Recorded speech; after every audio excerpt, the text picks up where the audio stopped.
Class 8 Hindi lesson 2। कल हम लोग पढ़ रहे थे प्रेमचंद जी द्वारा लिखी गई कहानी ईदगाह। हम लोगों ने देखा हामिद अपने चिमटे की खूब तारीफ करता है और अब वह दोस्तों के खिलौने की हंसी उड़ाता है। वह कहता है, मेरा यह चिमटा तुम्हारे खिलौनों पर भारी पड़ेगा। हामिद के दोस्तों को भी उसका चिमटा अच्छा लगने लगा, लेकिन तब भी सब अपने अपने खिलौनों की प्रशंसा में लगे हुए थे। अब बालकों के 2 दल हो गए हैं। मोहसिन, महमूद, सम्मी और नूरे एक तरफ है, हामिद अकेला दूसरी तरफ। शास्त्रार्थ हो रहा है। ऐसा लग रहा है कि दोनों पक्षों में अब शास्त्रार्थ हो रहा है, तर्क वितर्क हो रहा है। मोहसिन ने एड़ी चोटी का जोर लगाकर कहा, अच्छा, ये जो तुम्हारा चिमटा है ये क्या पानी भर सकता है? हामिद ने चिमटे को सीधा खड़ा करके कहा, भिश्ती को एक डांड बताएगा तो दौड़ा दौड़ा पानी लाकर द्वार में छिड़कने लगेगा। मोहसिन परास्त हो गया। अब मोहसिन हार गया, पर महमूद ने कुमुक पहुंचाई, लेकिन महमूद भी पीछे ना रहा और कहा, अगर बच्चा पकड़ा जाए तो अदालत में बंधे बंधे फिरेंगे, तब तो वकील साहब के ही पैरों पड़ेंगे। हामिद इस प्रबल तर्क का जवाब ना दे सका। उसने पूछा, हमें पकड़ने कौन आएगा? नूरे ने अकड़कर कहा, यह सिपाही बंदूक वाला।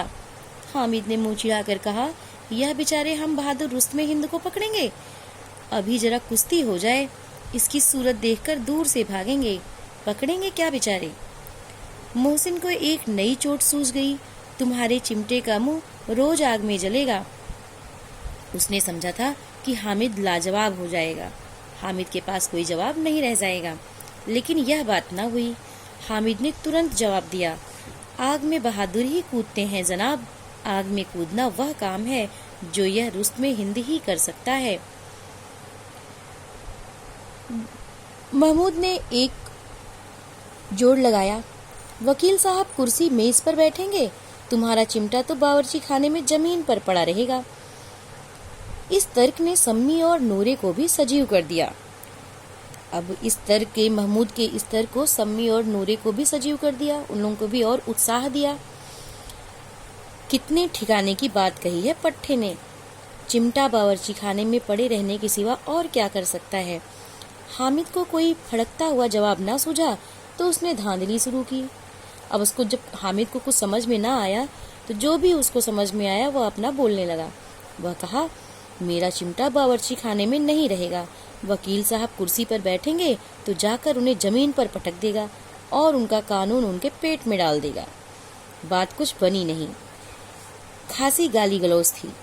कानून को पेट में डालने वाली बात छा गई, ऐसी छा गई कि तीनों सुरमा मुंह ताकते रह गए, मानो कोई धीलचा कनकौवा किसी गंडे वाले कनकौवे को काट गया हो। कानून मुंह से बाहर निकालने वाली चीज है, उसको पेट के अंदर डाल दिया जाए, बेतुकी सी बात होने पर भी कुछ नयापन रखती है। हामिद ने मैदान मार लिया। हामिद के दोस्तों को भी कुछ समझ में नहीं आया कि आखिर कह क्या रहा है। उसका चिमटा रुस्तमे हिंद है। अब इसमें मोहसिन, महमूद, नूरे, सम्मी किसी को भी आपत्ति नहीं हो सकती। विजेता को हारने वालों से जो सत्कार मिलना स्वाभाविक है वह हामिद को भी मिला। औरों ने 3-3, 4-4 आने पैसे खर्च किए पर कोई काम की चीज ना ले सके। हामिद ने 3 पैसे में रंग जमा लिया। सच ही तो है, खिलौनों का क्या भरोसा, टूट फूट जाएंगे, हामिद का चिमटा बना रहेगा बरसों। अब हामिद के दोस्तों को भी बात समझ में आने लगी कि नहीं, ये जो भी कुछ कह रहा है, ये जो भी कुछ तर्क दे रहा है हामिद, वो सब सही है। और वो अपने आप को ही, हामिद के दोस्त अपने आप को ही सब पराजित मानने लगे। संधि की शर्त तय होने लगी। मोहसिन ने कहा, जरा अपना चिमटा दो, हम भी देखें। तुम हमारा भिश्ती लेकर देखो। महमूद और नूरे ने भी अपने अपने खिलौने पेश किए। हामिद को इन शर्तों को मानने में कोई आपत्ति ना थी। चिमटा बारी बारी से सबके हाथ में गया और उनके खिलौने बारी बारी से हामिद के हाथ में आए। कितने खूबसूरत खिलौने हैं। हामिद ने हारने वालों के आंसू पोंछे। अब हामिद थोड़ा सा उन लोगों की भी खिलौने की तारीफ किया तो ऐसा लग रहा था कि मानो उनके आंसू पोंछ रहा हो। सच, यह लोहे का चिमटा भला खिलौनों की क्या बराबरी करेगा, मालूम होता है। अब बोले। लेकिन मोहसिन की पार्टी को इस दिलासे से संतोष नहीं होता। चिमटे का सिक्का खूब बैठ गया है, चिपका हुआ टिकट पानी से नहीं छूट रहा है। मोहसिन कहता है, लेकिन इन खिलौनों के लिए कोई हमें दुआ तो ना देगा।